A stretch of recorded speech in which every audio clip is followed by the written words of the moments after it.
Hi there, I'm Dr. James Champion from Mindtree Psychology at Mermaid Beach. Today I'm going to talk to you about how our thoughts can have a strong influence over our emotions and our perceptions of pain. We often think of our thoughts as these interpretations of daily events, of situations that we encounter during the course of our day-to-day lives. Now, of course, these interpretations can vary significantly, and those interpretations have a big influence on how we feel. Take, for example, an invitation to catch up with friends.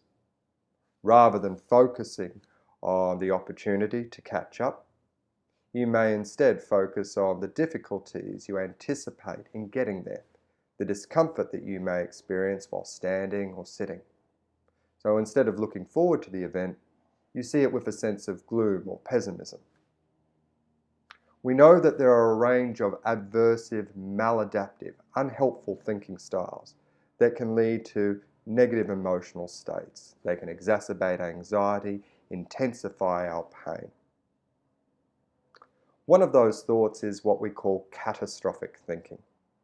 This is thinking about an upcoming event or situation by exaggerating the negative aspects, thinking that this situation is going to be quite disastrous, horrible, dreadful, and I'm just not going to be able to cope.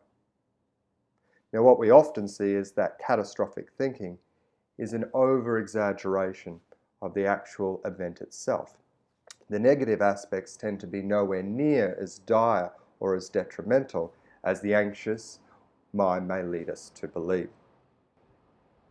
Another form of negative automatic thinking is what we call all or nothing thoughts.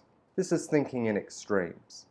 I'm either going to experience no pain and really enjoy this catch-up, or I'm going to be debilitated by pain. What we know, however, is that most things fall upon a continuum. So things may not be absolutely all bad or absolutely all good. They're probably going to be somewhere in between. The problem with all or nothing thinking is it misses out on that spectrum, on that continuum.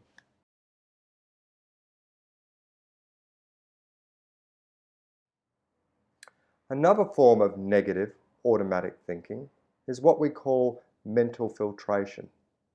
We kind of focus on all the negative aspects of a situation rather than having a more holistic, comprehensive understanding of the circumstance. That's when we tend to get this sort of irritation fixation. We focus on maybe our pain, and of course what we focus on, we amplify.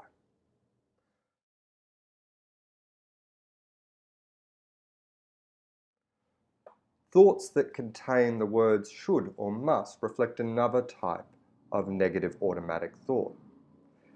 These shoulds or must statements are really rigid expectations. They're demands that we place on ourselves, or indeed other people in the world. We often refer to them as ultimatum terms because the unspoken assumption is that there's going to be this disastrous outcome if that should or must isn't complied with.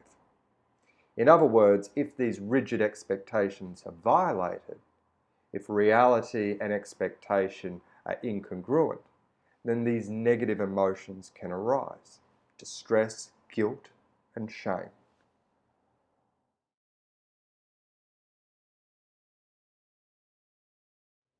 Another type of negative automatic thought is emotional reasoning. This is where we see our thoughts or emotions as being facts. I feel anxious, therefore there must be some threat or danger lurking just around the corner. We know that our feelings are really a product of our thoughts. And our thoughts, as we're discussing here, are prone to distortion, are prone to bias.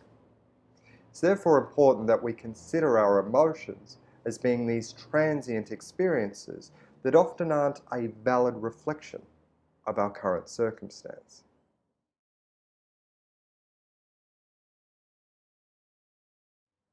Sometimes our thinking leads us to take on much more responsibility for a negative or stressful outcome than is really accurate or fair.